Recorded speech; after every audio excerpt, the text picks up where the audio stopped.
Tom Vasel's top 100 games of all time. Some say that Tom is like a giant among men. Others say he's a little obsessed. I don't even have a top 10. Tom Vasel's top 100 games of all time. All right, well, welcome to another episode of the Dice Tower Top 100 Games of All Time. Actually, these are my top 100 games of all time. Now, a lot of people have asked in videos and emails, and they say, why don't you talk more about the games? Why don't you show the games from the boxes? And really, for two reasons. One, I've already done a video of most of these games. And if you go to our website at www.thedicetower.com, you can find links to all my reviews. If I haven't done one, well, we'll try to get one done eventually, but it takes a ton of time to make these videos as it is. So we will do plays of these videos, videos of these games at some point, but for now, I'm just going to give you my general thoughts on them. Speaking of which, here we go. Number 70, Ink and Gold. Yeehaw! Ink and Gold, or Diamant as it was originally called, is just a game that I absolutely love. It's one of those games that when I run a family game night, this is one of the first games that I'm going to take there because that whole push your luck thing. I'm very proud that I've never won Ink and Gold, ever. Although I could have, I guess. I just love to push my luck till it runs out. And that's what Ink and Gold is. When you say push your luck, Ink and Gold is the one game that just goes to that point more than any other game on the market. So, it's a great game, works for families and everything, so check it out. 69, Wits and Wagers. Yeehaw!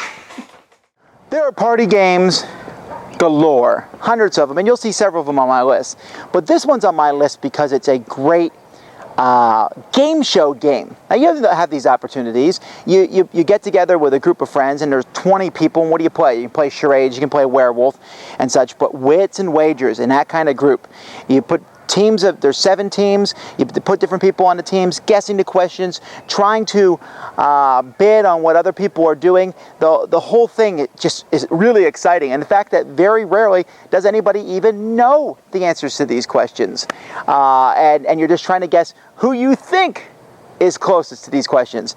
Wits and Wagers is a game show that I've run at several tournaments. I think I've run it like 7 or 8 times now, and I will continue to do so. Whenever someone says, are you going to come to this convention, I'll run this tournament for them because I just have such a blast doing it, and it's fun every single time. Wits and Wagers. Number 68, Democker. Howdy! You know, I complain all the time these days about how a lot of the Euro games, especially those from Germany, have the same theme, where it's about shipping in the Mediterranean or trading in the Middle Ages. But this is one of the original ones of this genre, and it's about the elections in Germany, which I have to admit fascinate me, because if they're anything like this game, they're very convoluted and complex. This game is a heavy, complex Euro game, but I like it because, one, the idea of elections fascinates me. There's not enough good games about elections. There should be 30 more. But two, it just all comes together. You play it first, and the first time you play, for your first hour or so, you're going to be a little confused about what exactly is going on. But as time goes by, this game just absolutely shines. It is amazing, and it all comes together, and you go, whoa. It is a decently long game. Games can go 3 to 4 hours, which is long for a Euro-style game. But I tell you, when you play a game of this, it's epic, it's powerful, and it's very thematic. Great game, Democker. Number 67, War of the Ring. Ching, ching, ching, ching, ching. I'm not a huge movie buff, but I'll tell you beyond a shadow of a doubt, my favorite movies most certainly are the Lord of the Rings trilogy. I really like the book, but I love those movies, and when I play War of the Ring, those movies come to life. Now, it's dropped some on the list. I mean, it's still my top 100. Remember, that's a big deal. A lot of the reason for that is simply because I don't get it to the table as much as I want to, although there is that special collector's edition, which is amazing. I don't have it, but I know someone who does. And it's incredible, but just the overarching sweep of the game, in the Fellowship of the Ring, and when you add in the expansion, pretty much everything from the book/movie is in this game, and that's just amazing. It's not simple, it is not short, but it is deeply fulfilling and comes as close to the theme of the books as I think any game possibly could. Number 66,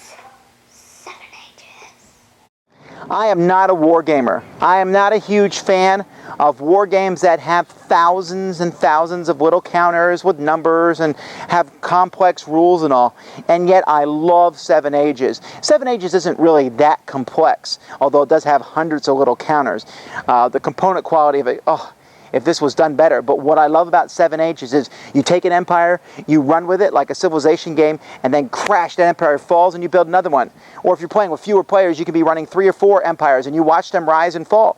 It's possible to take one from the beginning of the game to the end of the game, but likely you're going to give up on one halfway through, and that's okay. You start another one, and as you watch the civilizations start all over the board, grow, and it's like watching an alternate history. It is an amazing game. There's so much going on in it. Huge swings of luck. The combat system's probably too complex for what it is, but wow. It's a fascinating game, and I'm glad it's on my list. Seven Ages. Number 65, Room Down. There used to be 2 games in this position on the list, Return of the Heroes and Runebound.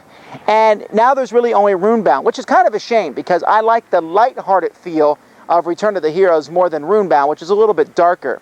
But Runebound I know there's some problems with it. I know it's not it can be repetitive to some people, and the combat system I think is great, but isn't very complex. But Runebound is my talisman to some degree. Talisman to me only offer 2 choices. Runebound, I can go all over the map. I have tons of different weapons, and each one acts differently. The whole thing, it just has a strong fantasy feel. And there's 600 kabillion expansions for it, literally. And you can change the game every time you play it. It's just fun. And, I only play it with 2 people, maybe 3. But, if I do that, I have a great time. Fantasy, epic fantasy at its best, Runebound. 64, Pillars of the Earth. Howdy! Here's a game that was already on your top 100 list, and it's a little bit higher on mine, and that's Pillars of the Earth.